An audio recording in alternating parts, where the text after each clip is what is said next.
Hi friends, स्वागत है आपका टर्टल्स एस्पिरेंट चैनल में। और मैं हूं महिमा गुप्ता। तो मैं कल 26 तारीख को अपना एसएससी सीजीएल का सेकंड शिफ्ट में एग्ज़ाम देके आई हूं। तो आज मैं आप लोगों को रिव्यू दूंगी कि मेरा पेपर कैसा हुआ है। जैसा कि आप लोग जानते हैं कि मैंने अभी तक पूरा अपना सिलेबस कंप्लीट नहीं किया है, क्योंकि मुझे कम ही टाइम हुआ है प्रिपरेशन करते हुए। तो मैं अभी सिर्फ एक मॉक टेस्ट लगा के गई थी। सीजीएल का जब पेपर मैंने दिया है कल, मैं सिर्फ एक मॉक टेस्ट लगा के गई थी, वो भी मैंने आप लोगों को शेयर किया था। तो जब मैं पेपर देने के लिए पहुँची, एक तो इस बार मेरे साथ ट्रेजेडी हो गई। तो मेरे साथ कभी भी ऐसा हुआ नहीं, बट इस बार क्या हुआ कि मैं जैसे ही सेंटर पे गई एग्ज़ाम के लिए मैं बैठी, मेरा जो कंप्यूटर सिस्टम था, वो अचानक से क्या हुआ कि ऑन ऑफ होने लगा। तो मुझे लगा कि शायद मेरा पेपर इस बार कुछ गड़बड़ होने वाला है। तो मैंने बोला वहाँ पे जो मैम थी, उनको मैंने बोला, तो उन्होंने कहा कि ऐसी कोई प्रॉब्लम नहीं होगी, अगर होता है तो हम कंप्यूटर चेंज कर देंगे। तो फिर उसके बाद में जैसे ही पेपर स्टार्ट हुआ, इस बार सबसे पहले जो आया था वो रीज़निंग का सेक्शन आया। रीजनिंग का पहला क्वेश्चन था ना, पहला ही क्वेश्चन मुझे ऐसा मिल गया जो मुझे आता था। फर्स्ट टाइम मुझे ऐसा क्वेश्चन मिला जो मुझे आता था। तो मैंने उसको डन किया, नेक्स्ट पे गई, वो भी क्वेश्चन मुझे पता था, वो भी मैंने कर दिया। इस बार जो पेपर फोल्डिंग का था और अपना एनालॉजी था और सिम्प्लीफिकेशन थे, ये बहुत ही ईज़ी आए हुए थे रीजनिंग में, तो मैंने कंप्लीट कर दिए थे उनको। फिर उसके बाद में कुछ क्वेश्चन जो थे रीजनिंग में, वो थोड़े से ट्रिकी थे, वो मैंने छोड़ दिए, क्योंकि मेरा अभी सिलेबस कंप्लीट नहीं हुआ है, ना ही रीजनिंग का और ना ही मैथ का। इंग्लिश का भी ऑलमोस्ट ही थोड़ा ही बचा है, क्योंकि मैंने अमन सर के नोट से किया हुआ था। ग्रामर तो मैंने कंप्लीट कर ली थी, वोकेशनल जो पार्ट रहता है वो मेरा बचा हुआ था। तो फिर उसके बाद में मैंने रीजनिंग कंप्लीट करा, फिर कुछ क्वेश्चन मुझे ट्रिकी लगा, मैंने वो छोड़ दिया। फिर उसके बाद में जीके का सेक्शन है। तो जीके में मैंने जितने भी मैंने खान सर के नोट से पढ़ाई करी है।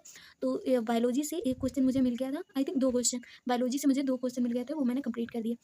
और कुछ ऐसे क्वेश्चन थे जो मतलब जनरली थे, वो मैंने कर दिए वो भी। फिर उसके बाद में सेक्शन थर्ड पे गई, जो अपना क्वांटिटेटिव एप्टीट्यूड का था।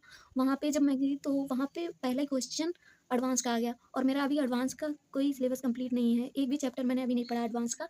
और अरिथमेटिक में भी मेरे 3-4 चैप्टर रह गए हैं। तो अरिथमेटिक में जो मैंने पढ़ा था, जैसे परसेंटेज हो गया, प्रॉफिट एंड लॉस हो गया, और अपना ये रेशियो हो गया, ये जो चैप्टर मैंने पढ़े थे, इनमें से जो क्वेश्चन आए हुए थे वो मैंने सॉल्व कर दिए। बाकी एडवांस के इस बार काफ़ी क्वेश्चन थे।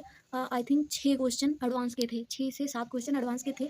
वो मैंने सॉल्व नहीं किए, क्योंकि उनका मुझे कोई आइडिया नहीं था, वो मैंने स्किप कर दिए। और कुछ क्वेश्चन जो थे वो स्टैटिक्स के थे, वो मैंने किए। उसमें हाँ, उसमें वो 2 आए थे, स्टैटिक्स के 2 क्वेश्चन थे, वो मैंने कंप्लीट कर दिया। फिर उसके बाद में मैं नेक्स्ट सेक्शन पे गई, जो अपना इंग्लिश का था।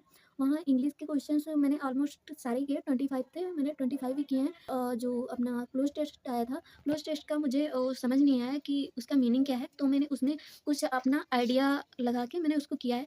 उसमें से 1-2 तो मुझे लग रहा है कि सही होंगे, बाकी कुछ क्वेश्चन मेरे गलत हो गए क्लोज़ टेस्ट के।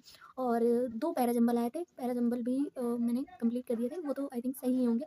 और इस बार जो वोकैब्युलरी थी वो काफ़ी ज़्यादा आई थी। एंटोनियम के 2 क्वेश्चन थे, सिनोनिम के 2 थे, और अपना वन वर्ड सब्स्टिट्यूशन के 2 क्वेश्चन थे, वो भी मैंने कर दिए थे। तो मैं अगर ऑल ओवर आप लोगों को बताऊँ, तो 100 में से मैंने 78 क्वेश्चन को अटेम्प्ट किया है, जिसमें से मुझे नहीं पता है अभी कितने गलत होंगे, कितने सही। जब ये आंसर शीट आएगी तो मैं आप लोगों को शो कर दूँगी अपने चैनल पे, तो आप लोग देख लीजिएगा कितने सही हुए हैं और कितने गलत हैं, वो तो सामने ही आ ही जाएगा। और टाइम मुझे काफ़ी कम लगा, क्योंकि ये मेरा सीजल का फर्स्ट टाइम था, और 100 क्वेश्चन बहुत ही मतलब अभी बहुत ही मेहनत करनी बाकी है। तो कोई नहीं, ये तो मेरा फर्स्ट अटेम्प्ट था, आगे देखते हैं क्या होता है। अभी मैं सिलेबस कंप्लीट करूँगी, अब नेक्स्ट ईयर 2025 में देखती हूँ क्या होता है। तो अभी मुझे आइडिया लग नहीं रहा है कि मेरा कुछ इसमें क्लियर होने वाला है। तो अभी मैंने एमटीएस का भी फॉर्म डाला था, तो उसका भी पेपर है नेक्स्ट मंथ में, अक्टूबर में। तो मैं उसका अभी प्रिपरेशन कंटिन्यू कर रही हूँ। आई थिंक मुझे लग रहा है, कुछ उम्मीद है, तो उसकी मैं प्रिपरेशन कंटिन्यू करूँगी। और सीजल का 2025 में मैं करती हूँ, तब तक प्रिपरेशन चली रही है मेरी। और मैं आप लोगों से ये बोलूँगी कि अगर आप लोगों को लग रहा है, आप लोगों ने पेपर दिया, आप लोगों को लग रहा है कि आप लोग कट ऑफ क्लियर कर जाओगे, तो आप लोग मेंस की तैयारी करो। और अगर कुछ आप लोगों को डाउट है, तो मैं तो यही बोलूँगी कि अदर जो एग्ज़ाम्स होते हैं एसएससी के, आप सारे एग्ज़ाम्स के फॉर्म फिलअप कीजिए, क्योंकि सबका सिलेबस सेम ही है। तो आप अगर छोटी से छोटी भी जॉब ले लेते हैं, तो आपका मुझे नहीं लगता है कि इसमें कोई बुराई है। आपका गोल हो सकता है बड़ा है, लेकिन आप शॉर्ट टर्म गोल के पीछे भी हो सकते हो। जब शॉर्ट टर्म गोल आप अचीव कर लेते हो, तो आपको जो लॉन्ग टर्म गोल है वो थोड़ा-सा ईज़ी लगने लगता है। तो मेरी सोच तो यही है, मैं कोशिश कर रही हूँ कि मुझे एमटीएस की भी जॉब मिलेगी, तो मैं कंटिन्यू करूँगी उसको, उसके बाद मैं सीजीएल की प्रिपरेशन अपनी कंटिन्यू रखूँगी। तो आप लोगों से भी यही उम्मीद करती हूँ।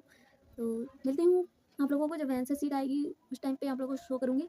और बाकी प्रिपरेशन की वीडियोज़ तो आती रहती हैं, आप लोग एन्जॉय कीजिए। Take care.